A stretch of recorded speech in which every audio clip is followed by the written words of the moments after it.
So today's topic is internet and you. काल आपण बघितलं होतं basics of computer, that is information system. So today we are going to see internet and you. इंटरनेटची सुरुवात झाली होती 1969मध्ये, जेव्हा अमेरिकेने एक प्रोजेक्टला फंड केलं होतं. त्या प्रोजेक्टचं नाव होतं आर्पानेट. आर्पानेट म्हणजे advance research project agency network. आणि हा प्रोजेक्ट कसा होता की हा स्पेशली मिलिटरीसाठी होता, मिलिटरीच्या लोकांसाठी होता. आणि म्हणजे त्यावेळेस पहिल्यांदा त्यांनी कम्प्युटर्स कनेक्ट केले होते आणि डेटा शेअरिंग करायचे, पण it was a private network, it was not shared with common people. पण 1991मध्ये WWW म्हणजे वर्ल्ड वाईड वेब याची सुरुवात झाली आणि खऱ्या अर्थाने आपण म्हणू शकतो की 1991मध्ये इंटरनेटची सुरुवात झाली. इंटरनेटचं किंवा वेबसाईटचं जे पहिलं वर्षन होतं म्हणजे 1.0, याचं मेन काम काय होतं? कुठलीही इन्फॉर्मेशनला लिंक करणे म्हणजे एका लिंकला क्लिक केलं की दुसऱ्या पेजवर गेलं पाहिजे. आणि याच जनरेशनमध्ये म्हणजे 1.0मध्ये सर्च इंजिनचा जन्म झाला आणि ती सर्च इंजिन होती गुगलची. आणि 2001मध्ये नंतर म्हणजे 10 वर्षानंतर इंटरनेटचं 2.0 हा वर्षन आला. आणि ह्या वर्षनमध्ये डायनॅमिक कंटेंट क्रिएशन आलं किंवा सोशल मीडिया म्हणजे फेसबुकसारखा प्रकार आला होता.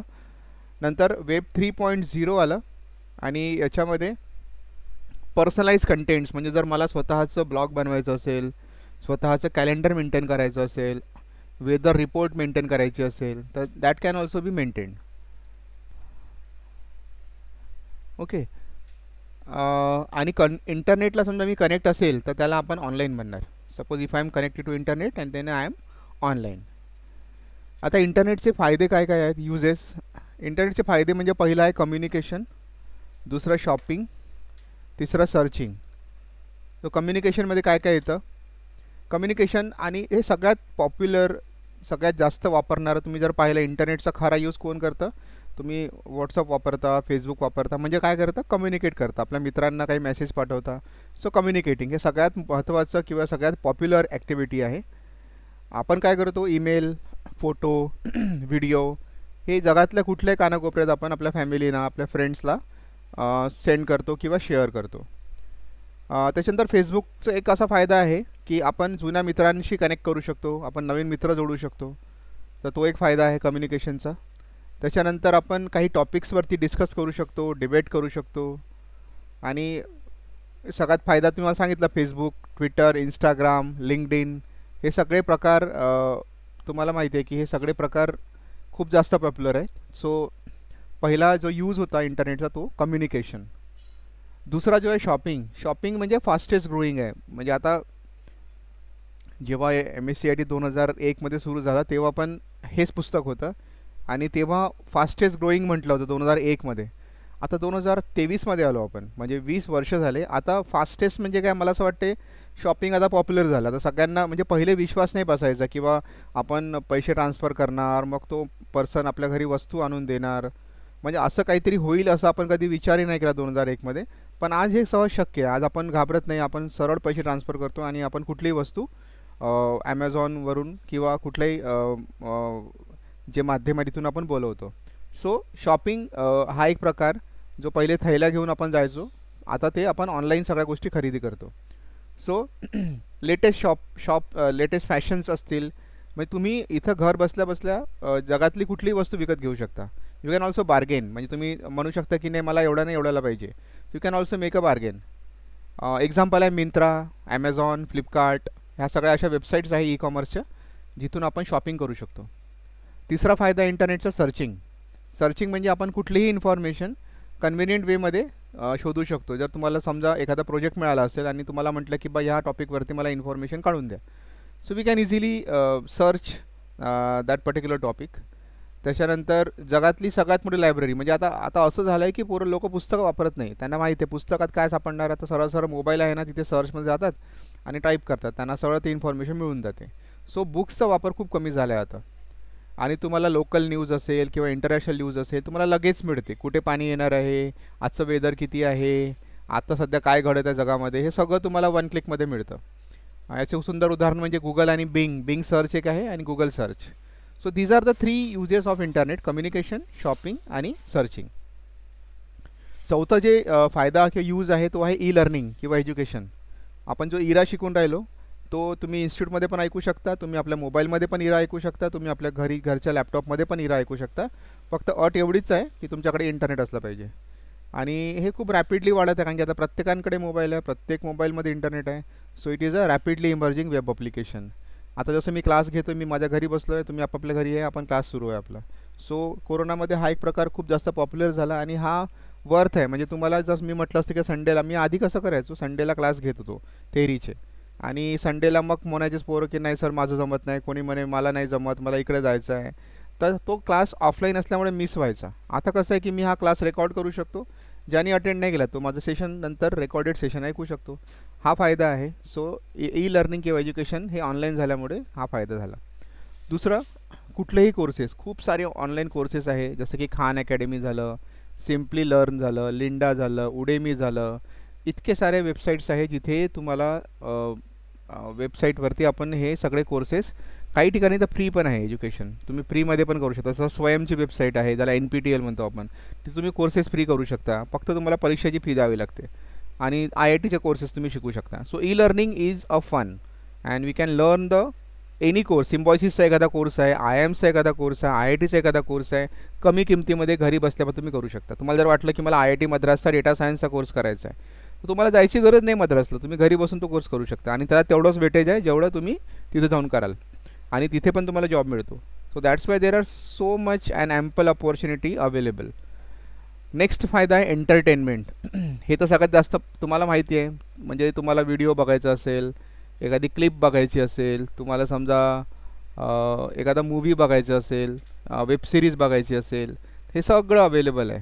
सो एंटरटेनमेंटमध्ये सांगायची गरजच नाही तुम्हाला, तुम्हाला माहिती आहे की यूट्यूबवरती काय बघायचं, कसं बघायचं, हे सगळं तुम्हाला माहिती आहे. सो असे हे 5 फायदे इंटरनेटचे: कम्युनिकेशन, शॉपिंग, सर्चिंग, एज्युकेशन आणि एंटरटेनमेंट. आता इंटरनेट आपण जसं म्हटलं की बा इंटरनेट ठीक आहे मी घेतलं, पण इंटरनेटचं ॲक्सेस कसं मिळवायचं, इंटरनेट कोण प्रोव्हाइड करतं? तर इंटरनेट जो आपल्याला प्रोव्हाइड करतो त्याला इंटरनेट सर्व्हिस प्रोव्हायडर म्हणजे ISP असं म्हणतात. इंटरनेटची सेवा देणारा इंटरनेट सर्व्हिस प्रोव्हायडर. मग आता कोणते कोणते सर्व्हिस प्रोव्हायडर आहेत भारतामध्ये? भारतामध्ये खूप सारे आहेत. BSNL सगळ्यात जुनं आहे, एअरटेल, वोडाफोन, आयडिया. तुमच्या मोबाईलमध्ये जो सिम कार्ड आहे तो सिम कार्ड तुमचा प्रोव्हायडर झाला, ISP झाला. म्हणजे तिथे तुम्ही टॉपअप करता आणि तुम्हाला इंटरनेट 1.5 GBचं इंटरनेट तुम्हाला रोज मिळतं. जर 1.5 GB संपलं की तुम्ही नवीन इंटरनेटचं पॅक विकत घेऊ शकता. So the SIM card providers or the company which provides you the data, these are known as internet providers और इंटरनेट सर्व्हिस प्रोव्हायडर्स. आता इंटरनेट तर तुम्हाला प्रोव्हाइड केलं, तुमच्या मोबाईलमध्ये इंटरनेट आलं, तुमच्या कॉम्प्युटरला इंटरनेट आलं, पण इंटरनेट वापरायचं कसं? त्यासाठी सॉफ्टवेअर लागेल. त्या सॉफ्टवेअरला म्हणतात ब्राउझर्स. ब्राउझरचं काम काय असतं? ब्राउझर हा एक प्रोग्राम आहे आणि तो काय करतो? तो तुम्हाला वेबचे रिसोर्सेस ॲक्सेस करायला हेल्प करतो. म्हणजे जर तुम्हाला समजा एखादी वेबसाईट बघायची असेल, मग तुम्ही कुठे जाणार? तुम्हाला एका ब्राउझरला क्लिक करावं लागेल. आता ब्राउझर्स कोणते कोणते असतात? गुगल क्रोम आहे, मॉझिला फायरफॉक्स आहे, इंटरनेट एक्सप्लोरर आहे, ॲपलचा सफारी आहे. ह्यातला कुठला पण एक ब्राउझर तुमच्या मोबाईलमध्ये किंवा तुमच्या कम्प्युटरमध्ये असला तरी पण तुम्ही इंटरनेटचा ॲक्सेस करू शकता. सो त्या सॉफ्टवेअरला ब्राउझर असं म्हणतात. आणि ह्या ब्राउझरमध्ये तुम्ही कोणतीही फाईल, इमेजेस, एखादा व्हिडिओ, मल्टीमीडिया कंटेंट हे ॲक्सेस करू शकता.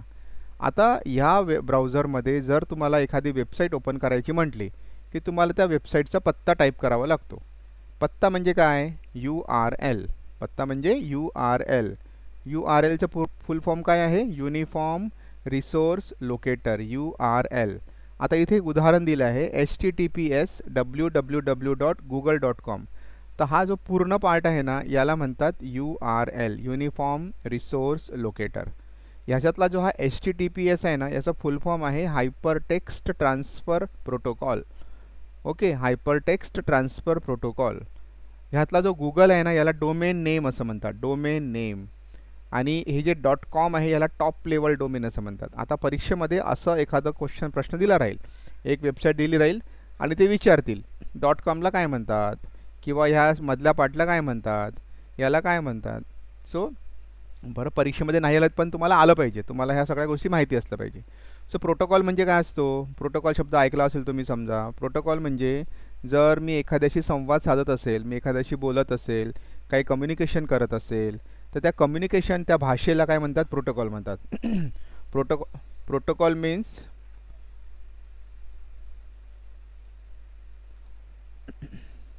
So protocol means communication language. Communication जे असतं म्हणजे भाषा जी आपण बोलतो एकमेकांशी, त्याला प्रोटोकॉल. आता कम्प्युटरशी मी संवाद कसा साधणार आहे? समजा मी माझ्या कम्प्युटरवरनं डेटा पाठवत आहे आणि तुम्ही तुमच्या मोबाईलवरती ॲक्सेस करत आहे. म्हणजे काय झालं की माझ्या कम्प्युटरने इथनं डेटा पास केला आणि तो डेटा तुमच्या मोबाईलने रिसीव्ह केला. म्हणजे काय? दोघांमध्ये कॉमन प्लॅटफॉर्म आहे, कॉमन सॉफ्टवेअर आहे. त्या सॉफ्टवेअरला प्रोटोकॉल असं म्हणतात. म्हणजे संवाद करण्याची जी शैली असते त्याला आपण प्रोटोकॉल असं म्हणतो. डोमेन नेम म्हणजे त्या कम्प्युटरचं नाव ज्याच्यामध्ये ते सगळा डेटा आहे. जसं की अमेरिकेला जे सर्व्हर आहे त्याचं नाव आहे गुगल, ही तिथली कंपनी आहे. तिथे सगळा डेटा स्टोअर असतो, म्हणून त्या कम्प्युटरचं नाव त्याला डोमेन नेम असं म्हणतात. आता हे टॉप लेवल डोमेन काय आहे? .com म्हणजे काय? कमर्शियल वेबसाईट आहे. जर एखाद्या गव्हर्नमेंटने म्हणून जसं इंडियन रेल्वेची वेबसाईट आहे indianrail.gov.in, तो GOV म्हणजे काय? गव्हर्नमेंट. समजा ORG MKCL, आपलं MKCL.org म्हणजे काय? ऑर्गनायझेशन. तर असे याचे फुल फॉर्म असतात. एक्झाममध्ये याचे फुल फॉर्म एक्झाममध्ये विचारतात. .com म्हणजे कमर्शियल, GOV म्हणजे गव्हर्नमेंट, .org म्हणजे ऑर्गनायझेशन, .mil म्हणजे मिलिटरी, .edu म्हणजे एज्युकेशन. अशा प्रकारचे वेबसाईट तुमच्या पुस्तकात आहे. तुम्ही जर हे लेसन संपलं की पुस्तक काढा आणि वाचा. त्याचं पहिले प्लास्टिक काढा, कारण की तुम्ही ते प्लास्टिक काढले नसेल अजूनपर्यंत, आणि पुस्तक वाचा. ठीक आहे. आणि त्याच्यात ही सगळी इन्फॉर्मेशन दिलेली असते. हे बघा इथं सगळं दिलेलं आहे. .org .net हे सगळं डिटेल्स दिलेलं आहे. .co.in म्हणजे इंडियन कंपनी साईट. आता ही जी वेबसाईट तयार होते, ज्या भाषेमध्ये ही वेबसाईट तयार होते त्या भाषेला म्हणतात HTML, हायपरटेक्स्ट मार्कअप लँग्वेज. ही एक लँग्वेज आहे, ही एक भाषा आहे. हे तुम्ही शिकू शकता. आपल्याकडे कोर्स आहे वेब डिझायनिंगचा, ज्याच्यामध्ये तुम्ही ही भाषा HTML शिकू शकता आणि याच्यामध्ये तुम्ही एखादा सुंदरसा वेब पेज बनवू शकता. आणि याच्यामध्ये म्हणजे तुम्ही एक डिझाईन जी आहे, बेसिक डिझाईन तुम्ही HTML मध्ये पूर्ण करू शकता. त्याच्यानंतर CSS म्हणून एक टॉपिक आहे. CSS पण वेब डिझायनिंगचा पार्ट आहे. त्याला म्हणतात cascading style sheets, CSS. Basically HTML मध्ये कसं असतं, फक्त आपण पेज डिझाईन करू शकतो, पण पेजला आपण इंटरॅक्टिव्हिटी किंवा डायनॅमिझम देऊ शकत नाही. पण जर तुम्हाला असं वाटत असेल किंवा त्या पेजला सुंदररित्या डिझाईन करायचं आहे किंवा त्याला एक असं व्हिज्युअली खूप सुंदर रूप द्यायचं असेल, तर तुम्हाला CSSचा वापर करावा लागेल. CSSने काय होतं की त्याचं अपीअरन्स खूपच सुंदर होतं. आणि वेबपेज जी आहे या कोणालाच येत नाही आहे का आवाज? हॅलो, येत आहे ना? म्हणजे तुमच्या नेटवर्कमध्ये प्रॉब्लेम आहे कदाचित, की बाकी लोकांना येत आहे. अटकत आहे सगळ्यांनासाठीच का? येत आहे ना? हां मग हां हां ठीक आहे ठीक आहे. हां ठीक आहे okay okay okay. So CSS जे आहे याला कॅस्केडिंग स्टाईल शीट्स म्हणतात. हे आपलं जे नेटफ्लिक्स आहे, हो हो ओके ओके, नेटफ्लिक्स जे आहे CSSचा वापर करतो नेटफ्लिक्स. नंतर एक जावास्क्रिप्ट म्हणून एक लँग्वेज आहे, ही पण वेब डिझायनिंगमध्ये आपण शिकवतो. जावास्क्रिप्टमध्ये आपण म्हणजे आता बऱ्याचशा वेबसाईट जावास्क्रिप्टमध्ये बनतात किंवा आणखी एक सॉफ्टवेअर आहे PHP नावाचं, तिथे पण तयार होतं.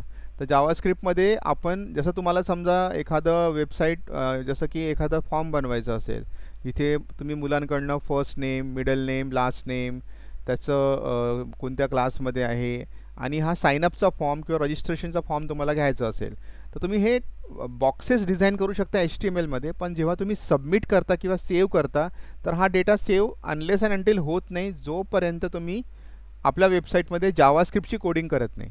तुम्हाला जावास्क्रिप्ट आलं पाहिजे, तुम्ही जावास्क्रिप्टमध्ये तुम्हाला कोडिंग करावं लागेल. नंतर तुम्ही ती वेबसाईट फुल फ्लेजमध्ये डायनॅमिक वेबसाईट बनवू शकता. त्याच्याशिवाय सेम जसं जावास्क्रिप्ट आहे ना त्या प्रकारचे एज.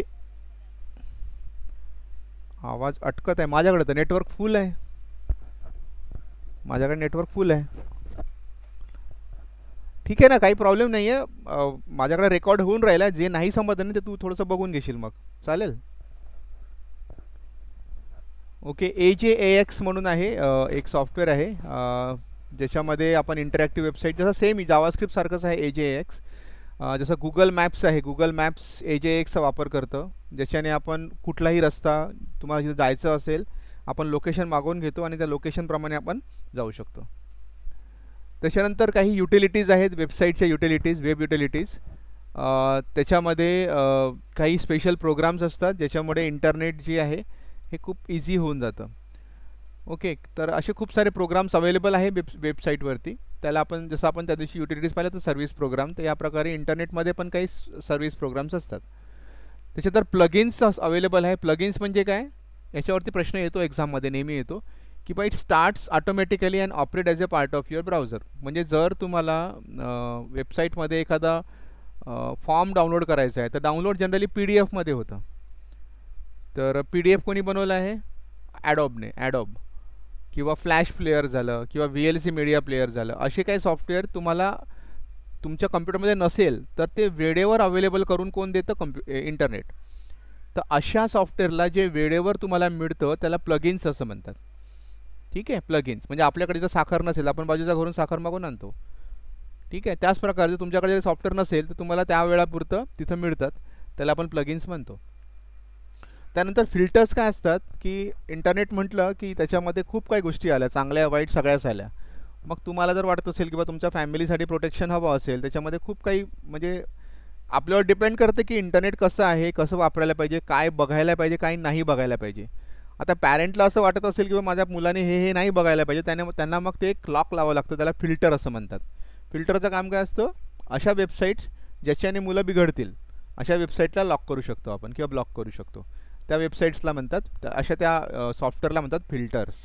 आणि हे फिल्टर लावायसाठी बघा इथे खूप साऱ्या साईट्स आहे ज्याच्याने आपण फिल्टर लावू शकतो. एक अँटीव्हायरस सारखंच काम करतं ते, तशा वेबसाईटला ओपनच नाही होत. नंतर आहे फाईल ट्रान्सफर प्रोटोकॉल, FTP. जसं HTTP होतं ना तसं FTP म्हणजे काय की जर मी एखादी फाईल ट्रान्सफर केली, म्हणजे जसं मी ईमेल पाठवला, ईमेलमध्ये काय होतं, मी फाईलला अटॅच करतो, अटॅच करून मग मी ते पाठवतो, सेंड करतो. जसं मी सेंड केलं तर काय होणार, ती जी फाईल माझ्या कम्प्युटरमध्ये आहे ती तुमच्या कम्प्युटरला चालली जाईल. तर त्याला आपण म्हणू FTP, फाईल ट्रान्सफर प्रोटोकॉल. म्हणजे जर एखादी फाईल माझ्या कम्प्युटरमधून तुमच्याकडे चालली असेल, म्हणजे त्याला आपलं अपलोडिंग असं म्हणतो. अपलोड करणे म्हणजे माझ्या कम्प्युटरवरनं तुमच्या कम्प्युटरकडे जाणे म्हणजे अपलोड होणे. जर तुमच्या कम्प्युटरमधली डेटा माझ्याकडे येऊन राहिला असेल तर त्याला डाउनलोडिंग असं म्हणतात. आणि हे डाउनलोडिंग आणि अपलोडिंग जे असतं हे बेसिकली फाईल ट्रान्सफर प्रोटोकॉलमुळे होतं.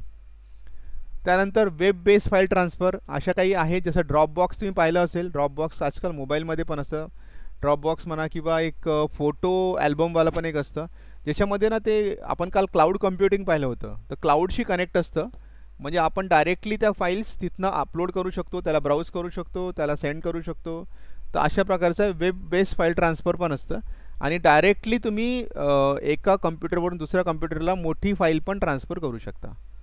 त्याशिवाय आणखी एक सॉफ्टवेअर आहे BitTorrent म्हणून. BitTorrentने तर मोठ्या मोठ्या लिंक्स असतात, आणि जर तुम्हाला एखादी समजा सॉफ्टवेअर पाहिजे असेल, AutoCAD झालं किंवा CorelDRAW झालं, फोटोशॉप झालं, तर तुम्ही ते टोरेंटची लिंक जर वापरली तर तुम्ही ते डायरेक्ट पूर्ण सॉफ्टवेअर डाउनलोड करू शकता. तर अशा काही हे ट्रान्सफर करण्याचे काही सॉफ्टवेअर्स अवेलेबल आहेत ज्यांना फाईल ट्रान्सफर प्रोटोकॉल असं म्हणतात. त्याच्यानंतर इंटरनेटचे सूट्स आहेत. इंटरनेट वापरण्यासाठी आता इंटरनेट म्हटलं की तुम्ही इंटरनेट सुरू केलं की तुमच्या मोबाईलमध्ये किंवा कम्प्युटरमध्ये व्हायरस येणार, कारण की मोबाईलमधूनच व्हायरस येतात. आता त्या व्हायरसला जर तुम्हाला थांबवायचं असेल तर तुम्हाला असे काही इंटरनेटचे पॅक्स, सर्व्हिस पॅक्स किंवा सिक्युरिटी सूट्स टाकावे लागतात, ज्याच्यामुळे तुमच्या कम्प्युटरमध्ये असे काही एथिकल असे काही वेबसाईट्स ओपन नाही होणार आणि असे काही सॉफ्टवेअर, मॅलिशियस सॉफ्टवेअर येणार नाही. तर त्यासाठी तुम्हाला त्याचं अँटीव्हायरस विकत घ्यावं लागेल, जे स्पॅम प्रोटेक्शन करतं, व्हायरसेसपासून प्रोटेक्शन करतं आणि तुम्हाला फिल्टर प्रोव्हाइड करतं. तर अशा सॉफ्टवेअर्सला इंटरनेट सूट म्हणतात. नॉर्टनचं एक अँटीव्हायरस आहे, AVGचं आहे किंवा नेट प्रोटेक्टरचं आहे. तर तुम्हाला हायर एंडचा पॅक वापरावा लागेल. जर तुम्ही इंटरनेट बँकिंग करत असाल तर तुम्हाला ना ह्या सगळ्या गोष्टी असणं गरजेचं आहे. बऱ्याचदा कसं होतं की फ्रॉड वेबसाईट्स ओपन होतात आणि आपण आपलं पासवर्ड टाकलं की मग आपला कम्प्युटर हॅक होऊन जातो. त्याच्यामुळे इंटरनेटचं सिक्युरिटी सूट्स हे राहणं खूप जरुरी आहे. तर हा तर झाला सुरक्षेचा भाग. नंतर पाहूया कम्युनिकेशन म्हणजे काय असतं. तर आपण पाहिलं कम्युनिकेशन हा एक फायदा आहे इंटरनेटचा. आता कम्युनिकेशन करण्याचं प्रभावी माध्यम कुठलं आहे, ईमेल. ईमेलने काय होतं, आपण ट्रान्समिट करू शकतो. काय करू शकतो? Transmit data.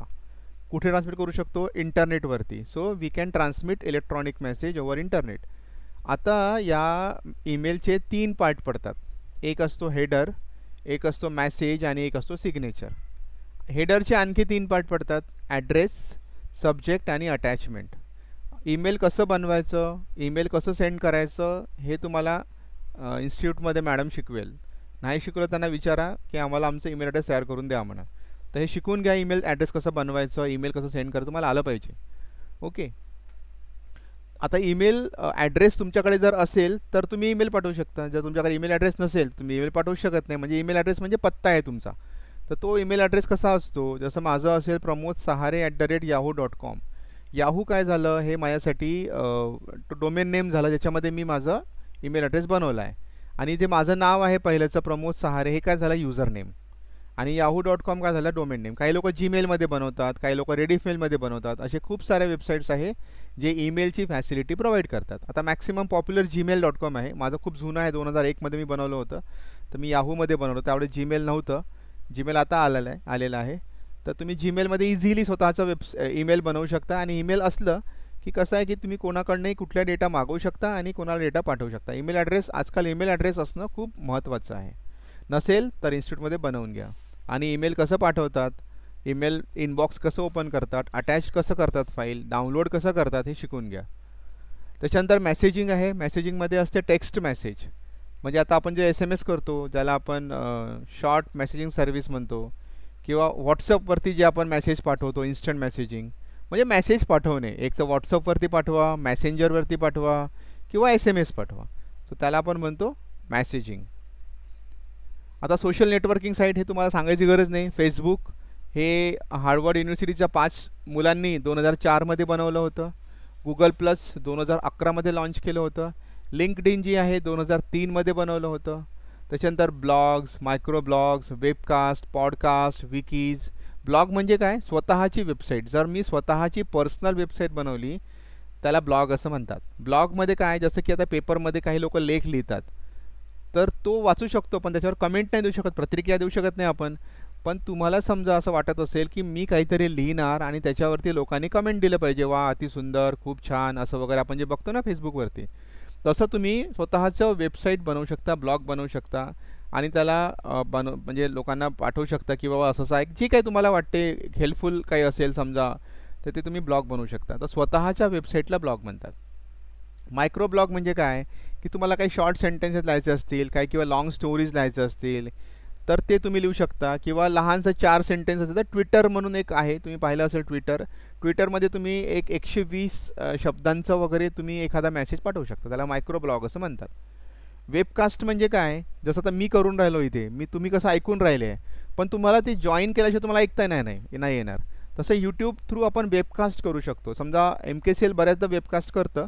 जर तुम्हाला एखादा समजा टॉपिक किंवा एखादा सेमिनार असेल आणि त्यांनी म्हटलं की बाई यूट्यूबच्या या साईटवर जा, तुम्हाला डायरेक्टली ते सगळं ऐकायला मिळेल, तो त्याला वेबकास्ट असं म्हणतो. जसं आपण TV वर ब्रॉडकास्ट बघतो ना, तसं हे यूट्यूबवरचं वेबकास्ट असतं. पॉडकास्ट म्हणजे काय, पॉडकास्ट म्हणजे तुम्ही पाहिलं असेल पॉडकास्टची एक ॲप पण असते. जर तुम्ही एखादं, जसं मी हे सेशन रेकॉर्ड करून ठेवलं आणि तुम्हाला जर नंतर पाठवलं, तर त्याला म्हणतात पॉडकास्ट. म्हणजे तुम्ही त्याला आपल्या कॉम्प्युटरला सेव्ह पण करून ठेवू शकता. त्याचा फायदा काय होणार की तुम्ही त्याला किती वेळानंतर ऐकू शकता. त्याला पॉडकास्ट असं म्हणतात. हे नवीन टर्म्स आहेत, हे तुम्हाला माहिती असलं पाहिजे. विकिपीडिया पाहिलं असेल, विकिपीडियामध्ये तुम्हाला खूप सारी, जसं एन्सायक्लोपीडियाचं पुस्तक होतं ना, असतं ना, त्याप्रकारे विकिपीडिया आहे. कुठलंही तुम्हाला इन्फॉर्मेशन हवी असेल तर तुम्ही ती विकिपीडियावरती सर्च करू शकता आणि तिथे 20 भाषांमध्ये हा सगळं डेटा तिथे अवेलेबल आहे. तुम्हाला फक्त गुगलवरती जाऊन सर्च करावं लागेल. आता सर्च करायसाठी सर्चिंगचे टूल्स असतात. जसं आपण गुगलला सर्च इंजिन म्हणतो, तसं सर्च इंजिन एक बिंग पण आहे. किंवा जर तुम्ही, आजकाल खूप सारे आलेले आहे सर्च इंजिन, पण जास्त वापरणारा जे आहे गुगल आहे. त्याला आपण म्हणतो सर्च इंजिन. का बरं म्हणतो सर्च इंजिन, कारण की आपण त्याच्यामध्ये कुठलीही इन्फॉर्मेशन सर्च करू शकतो. ह्याच्याशिवाय काही स्पेशलाइज सर्च इंजिन पण असतात, म्हणजे स्पेसिफिक वेबसाईटसाठी, कारण की तिथे कसं असतं की ट्रॅफिक कमी असतं, तर ते स्पेशलाइज झाले. काही कंटेंट इव्हॅल्युएशन टेक्निक्स पण आहे. त्याच्यामध्ये ॲथॉरिटी, ॲक्युरसी, ऑब्जेक्टिव्हिटी, करन्सी, याच्यावरती कधी कधी प्रश्न यायचे, म्हणून मी हे याला इन्क्लूड केलं होतं. ॲथॉरिटी म्हणजे author and expert in the subject area. म्हणजे आता कसं असतं की इंटरनेटवरची सगळीच इन्फॉर्मेशन खरी नसते. तिथं काही काही गोष्टी असं विकिपीडियामध्ये कोणी पण टाकलेली इन्फॉर्मेशन आपण त्याला खरं नाही मानायचं. आपल्याला चेक करावं लागतं की बा हे इन्फॉर्मेशन खरंच बरोबर आहे का. तर मग ते त्याला ॲथॉरिटी असं म्हणतो. ओके. ॲक्युरसी म्हणजे त्याला रिव्ह्यू करावं लागतं आपल्याला त्याच्या पोस्टवरून आणि ते कुठून त्याने घेतली आहे, तो त्या ऑथरने काय रेफरन्सेस दिले आहेत का, दॅट इज ॲक्युरसी. ऑब्जेक्टिव्हिटी म्हणजे काय की बा ऑथर बायस तर नाही आहे ना, म्हणजे तो एखाद्या कम्युनिटीसाठी जास्त पोस्ट करत तर नाही आहे ना, ऑथर एखाद्या टॉपिकवरती स्वतःचे म्हणणं तर मानत नाही आहे ना, तो स्वतःचं अजेंडा तर सांगत नाही आहे ना, त्याला ऑब्जेक्टिव्हिटी म्हणतो. करन्सी म्हणजे ती इन्फॉर्मेशन अप टू डेट आहे की नाही, ती जुनी तर नाही आहे, आता ती आउटडेटेड तर झाली नाही आहे, त्याचे सगळे लिंक्स ॲक्टिवेट आहे की नाही, लिंकला क्लिक केलं की दुसऱ्या साईट ओपन होते की नाही, त्याला करन्सी म्हणतात. तर असे हे याला कंटेंट इव्हॅल्युएशन म्हणतो. म्हणजे इंटरनेटवरचे जे कंटेंट आहे त्याला चेक करणे, त्याला कंटेंट इव्हॅल्युएशन असं म्हणतात. नंतरचा टॉपिक आहे इलेक्ट्रॉनिक कॉमर्स म्हणजे ई कॉमर्स. ई कॉमर्स म्हणजे काय, इंटरनेटवरती एखादी वस्तू खरेदी करणे किंवा इंटरनेटवरती एखादी वस्तू विकणे, त्याला म्हणतात ई कॉमर्स किंवा इलेक्ट्रॉनिक कॉमर्स. म्हणजे जर मी ॲमेझॉनवरून एखादी वस्तू मागवली, म्हणजे मी काय केलं, मी पैसे ट्रान्सफर केले, त्याला म्हटलं मला ही वस्तू पाहिजे, त्याने ती वस्तू मला 4 दिवसांनी आणून दिली. म्हणजे मी काय केलं, मी एक बिझनेस केला, एक व्यापार केला, मी पैसे ट्रान्सफर केले, ट्रान्झॅक्शन केलं आणि त्याने मला वस्तू आणून दिली. तर या ट्रान्झॅक्शनला ई कॉमर्स असं म्हणतात. आणि आता ही ई कॉमर्स खूप वाढत आहे. मी पाहिलं असेल की जेव्हा आता सेल सुरू झालं की लोक खूप वस्तू विकत आहेत, कारण की त्यांना माहिती आहे दुकानात जर गेलं तर तिथे तो कुठली पण किंमत सांगतो. आणि सेलमध्ये तुम्ही पाहिलं किंवा या ई कॉमर्स साईटवरती त्याची किंमत खूप कमी असते, कारण की मधले लोक नसतात ना. आणि दुकानामध्ये कसं असतं, चंद्रपूरचा जर दुकानदार असेल तर तो नागपूरवरून सामान आणतो, तो नागपूरवाला दिल्लीवरून आणतो, दिल्लीवाला आणखी कुठून फॅक्टरीमधून आणतो. म्हणजे हे मधले लोक खूप असतात. आणि हे मधले लोक असल्यामुळे काय होतं की त्या वस्तूची किंमत 2 रुपये असेल तर ती 10 रुपये होऊन जाते. पण जर तुम्ही इंटरनेटवरून खरेदी केली तर ती वस्तू डायरेक्टली तुम्हाला फॅक्टरीमधनं मिळते. तर तुम्हाला फक्त एकच पर्सनलमध्ये राहील, हे 4 लोक तिथून एलिमिनेट होतील, मधले लोक एलिमिनेट होतील, म्हणून त्याची किंमत कमी मिळते. आता ह्या प्रकाराला ई कॉमर्स म्हणतात. आणि ह्या ई कॉमर्सचे 3 टाईप आहे.